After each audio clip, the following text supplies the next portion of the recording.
पद्मावत। नाम तो सुना ही होगा। ये फिल्म फेमस हुई थी अपने सॉन्ग्स, सेट्स और एक्टिंग परफॉर्मेंसेस के लिए, और इसको सबसे ज़्यादा फेम मिला था इसके अराउंड हुई कंट्रोवर्सीज़ की वजह से। राजस्थान समेत देश भर में इसके खिलाफ खूब विरोध प्रदर्शन हुए, और तो और इन्होंने जयपुर में डायरेक्टर अलग पीट दिया।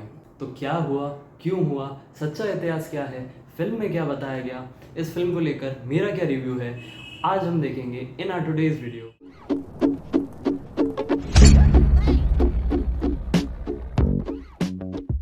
तो इस सारे फसाद की जड़ हमें मिलती है 500 साल पहले, जब मलिक मोहम्मद जायसी ने एक कविता लिखी और उसका नाम दिया पद्मावत।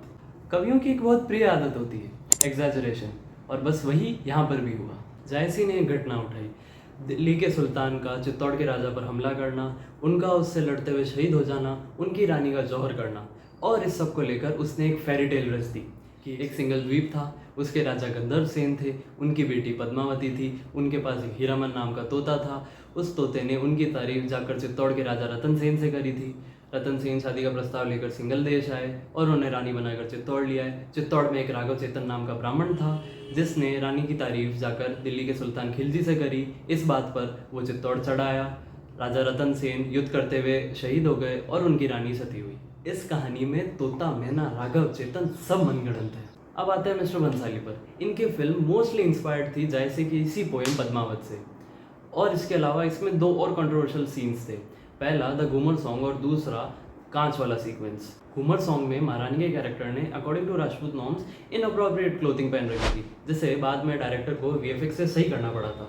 और दूसरा है कांच में चेहरा दिखाने वाला सीन। आपको एक बात समझ क्यों नहीं आती कि जो राजपूत जाति अपने स्वाभिमान के लिए जौहर करना जानती है, वो ऐसा बेशर्मी का काम कदापि नहीं कर सकती। इसके अलावा फिल्म थोड़ी हिस्टोरिकली इनकरेक्ट भी है, मैं आगे बताऊंगा कैसे। दरअसल महारानी पद्मिनी जैसलमेर के रावल पुनपाल जी भाटी की राजकुमारी थी। Yes, you heard it right, महारानी पद्मिनी एक भटियाणी थी। उनकी माता रानी जामकंवर देवड़ी थी, जिनके भाई गोरा चौहान रानी पद्मिनी के मामा थे। इनका विवाह चित्तौड़ के महारावल रतन सिंह जी से हुआ। अलाउद्दीन खिलजी एक साम्राज्यवादी और महत्वाकांक्षी आदमी था।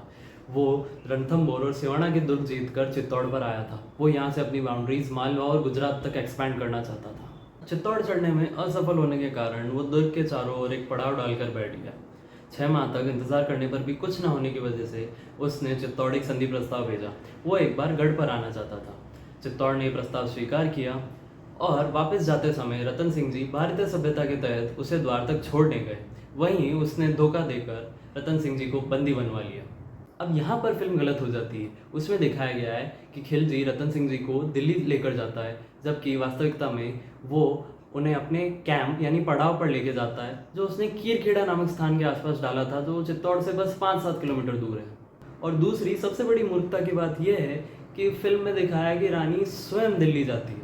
आई mean that was the whole point. अगर रानी ही गढ़ से नीचे उतर गई तो फिर मतलब ही क्या रहा। वास्तव में ऐसा कुछ नहीं हुआ था। चित्तौड़ के सामंतों ने मिलकर रणनीति बनाई और संदेशा भिजवाया कि महारानी साहब अपनी दासियों के साथ पालकियों में पधारेंगी। उन पालकियों के करवाहा और उनमें बैठने वाले सारे आर्म सोल्जर्स थे, जिन्होंने वहां जाकर हमला कर दिया और रतन सिंह जी को छुड़ाकर वापस गढ़ में लिया। गढ़ में अनजल खत्म होने के कारण जौहर और साके का निर्णय हुआ। एंड हियर कम्स फिल्म की एक और मिस्टेक।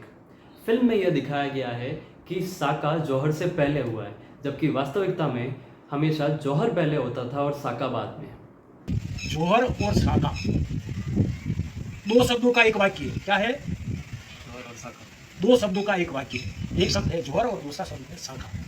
ठीक है, पहले जौहर शब्द काम में लिया जाता है, फिर साका।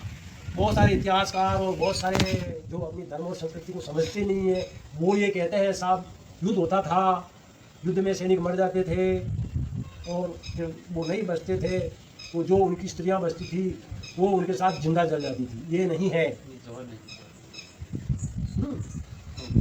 जौहर मातृशक्ति करती थी, रानियाँ करती थी, महिलाएं करती थी, वो साका पुरुष करते थे। ठीक है, और ये तब होता था जब अंतिम निर्णय करना है। तो महारानी पद्मिनी को सबको एहसास होगा कि युद्ध में भी अपन जीत नहीं सकते, क्योंकि अलाउद्दीन खिलजी बहुत बड़ी सेना लेकर के घेर रखा है, चारों तरफ से घेर रखा है किले को।